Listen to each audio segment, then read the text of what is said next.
think. So let's assume that the reason that women are higher in sensitivity to negative emotion is because the world is actually more dangerous to women, right? Because that would be the most logical reason why there would be a sex difference in something like fear or sensitivity to punishment. Well, first there's the danger of physical altercation. Second, there's the sexual danger. So women become sexually vulnerable at puberty. And why do I say vulnerable? Well, it's straightforward. It's because the cost of sex for women is way higher than it is for men. And it certainly has been throughout our evolutionary history. Because if a man has an unwanted sexual encounter, well then he walks away and maybe he's persecuted by the state or prosecuted by the state for it. But if a woman has an unwanted, unwarranted, or incautious sexual encounter and she ends up pregnant, then, well, in traditional societies, you're just done. And even in modern societies that are rich like ours, I don't have to go into that. It's big trouble. No matter what you do about it, it's big trouble. So being more nervous about that makes perfect sense. But then here's the last thing. And I think that women's nervous systems are not adapted to women. I think women's nervous systems are adapted to the mother-infant dyad. And because you are not the same creature when you have an infant. Not at all. You're way more vulnerable. And it's partly because you have to express the vulnerability of the infant and you also have to care for it, right? So you think about an infant, especially under 9 months. So let's say, how are you going to be wired up if you're going to optimally care for an infant under 9 months? And I'm saying under 9 months because women generally do the bulk of childcare for infants who are under 9 months old. And part of the reason for that, there's a whole host of reasons, but part of the reasons for that obviously is that they breastfeed. But imagine what you need to be wired up biologically in order to care for an infant. First of all, they're very demanding, right? Because they're completely helpless and they're demanding 24 hours a day. And it's quite a emotional load. And an infant under 9 months is never wrong, right? What you do to an infant under 9 months is when they're in distress, you always respond. You never tell the infant, get your act together and stop whining, right? Which you can do, say, to a child that's 18 months old. You can start having that sort of conversation. But under 9 months, it's like nothing is the infant's fault.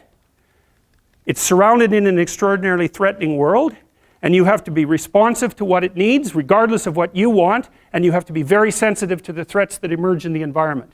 And so I think the price that women pay for that ability to have an intimate relationship with infants in the very earliest stages of development is that their nervous systems are actually wired so that they can perform that role optimally. And the disadvantage to that is that having a temperament like that doesn't work that well when you're dealing with adult men, especially when you're dealing with them in a business environment, because it's not the same thing. Not at all. It's a competitive environment. So, okay, so agreeable people are compassionate and polite. What are disagreeable people like? They're tough-minded, they're blunt, they're competitive, and they won't do a damn thing they don't want to do. So it isn't exactly that they're aggressive, although they will push you the hell out of their way if you're in the way. They're not like volatile like you are if you're high in neuroticism. It isn't defensive aggression, it's more like predatory aggression. It's dominance behavior. And so for someone who's highly disagreeable, they look at the world as a place in which they can compete and win. And I'll tell you a story. I have a friend, I gave him my personality test, the Big 5 aspect scale that Colin DeYoung developed in my lab. And I knew he was a disagreeable guy, and by interacting with him. I mean, he's even rude to people sort of spontaneously on the street. I actually like him quite a bit. He's very, very funny. He's also very conscientious, so you can trust him, but he's disagreeable as hell. And so I gave him this test because I thought it would be funny, and he came out as the most disagreeable person in 10,000.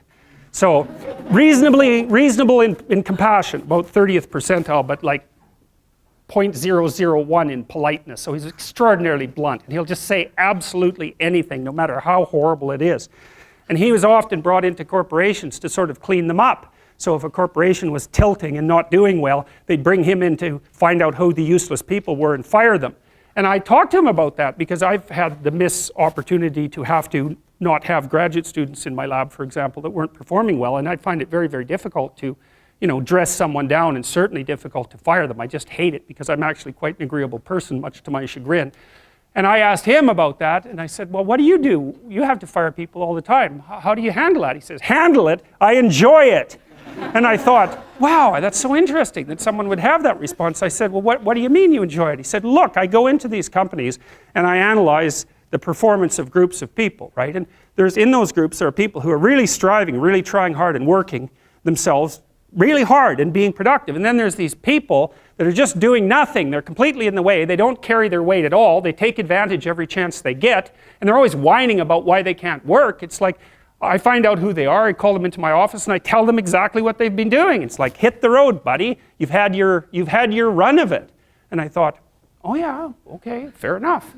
Well, I can tell you, I've had situations in my lab where I had underperforming graduate students. And one of the things that was really awful about that was that it was really hard on the high-performing graduate students, because they felt that even being in the same category as the people who weren't working hard and pulling their weight devalued what they were doing, and that's exactly right. And so this is also why there's a conscientiousness trait and an agreeableness trait. Because conscientious people judge you on your accomplishments, right? They don't give a damn about your feelings, not a bit. It's like, are you doing the work or not? Whereas agreeable people think, well, your mother's sick and you've got a bunch of family problems and we all have to take care of each other, and it's no wonder that you're having a rough time. And like, you can't say that one of those attitudes is correct and the other isn't correct. You can't say that.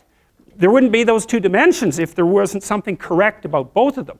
But you can certainly point out that often they conflict, and so the demand for inclusiveness and unity and care and the demand for high-level performance in a hierarchical structure, they're very different orientations in the world. And so it's complicated for people who are agreeable and conscientious.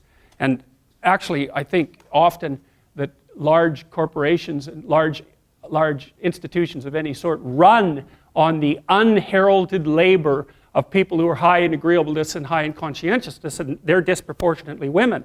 And my experience in large institutions has been that if you want to hire someone to exploit appropriately, no, not appropriately, if you want to hire someone to exploit productively, you hire middle-aged women who are hyper-conscientious and who are agreeable, because they'll do everything. They won't take credit for it and they won't complain.